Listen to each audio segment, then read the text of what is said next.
દર્શક મિત્રો, આ અમદાવાદથી દ્વારકા જતી એન્જલ અત્યારે હાલ ઇતિહાસ રચ્યો છે અને સોશિયલ મીડિયામાંથી એક મોટા ચમત્કારના સમાચાર સામે આવી રહ્યા છે। તો મિત્રો, આપણે બિલકુલ લાઈવ વિડીયો બતાવવાના છીએ। તમે જોતા હશો કે આ એન્જલ અમદાવાદથી દ્વારકા દંડવત યાત્રા કરતી જતી હતી અને મિત્રો ફાઇનલ તે દ્વારકા પહોંચી ગઈ અને દ્વારકા પહોંચતા મિત્રો દ્વારકાધીશનો એક મોટો ચમત્કાર થયો છે।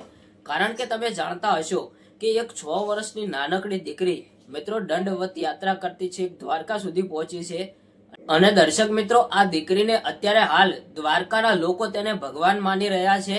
કારણ કે લોકો એવું કહી રહ્યા છે કે એક આમ વ્યક્તિને દ્વારકા સુધી પહોંચવું એ ઘણી બધી મુશ્કેલીઓનું કામ છે।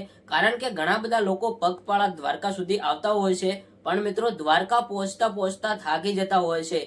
ત્યારે આ દીકરી તો મિત્રો અમદાવાદથી દ્વારકા સુધી દંડવત યાત્રા કરતી આવી છે પણ આ દીકરીને મિત્રો કોઈ પણ જાતની બીમારી નથી કે આ દીકરીને કોઈ પણ જાતની તકલીફ નથી પડી।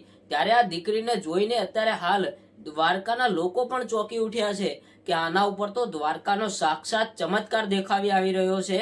કારણ કે આ દીકરીના વિડીયો અમે જોતા હતા। આ દીકરી રાત દિવસ ચાલતી હતી અને રાત દિવસ દંડવત યાત્રા કરતી હતી। ત્યારે મિત્રો આ દીકરી દ્વારકા પહોંચી છે એટલે આ એક દ્વારકાનો ચમત્કાર કહેવાય। મિત્રો, તમે દ્વારકાધીશને માનો છો તો કોમેન્ટમાં જય દ્વારકાધીશ જરૂરથી લખજો અને આ દીકરી માટે શું કહેવા માંગો છો એ પણ કોમેન્ટમાં લખજો। આ દીકરી અત્યારે હાલ સોશિયલ મીડિયાની અંદર એક અલગ નામ બનાવ્યું છે। તો આજના માટે આટલું, મળીએ એક નવા વિડીયો સાથે।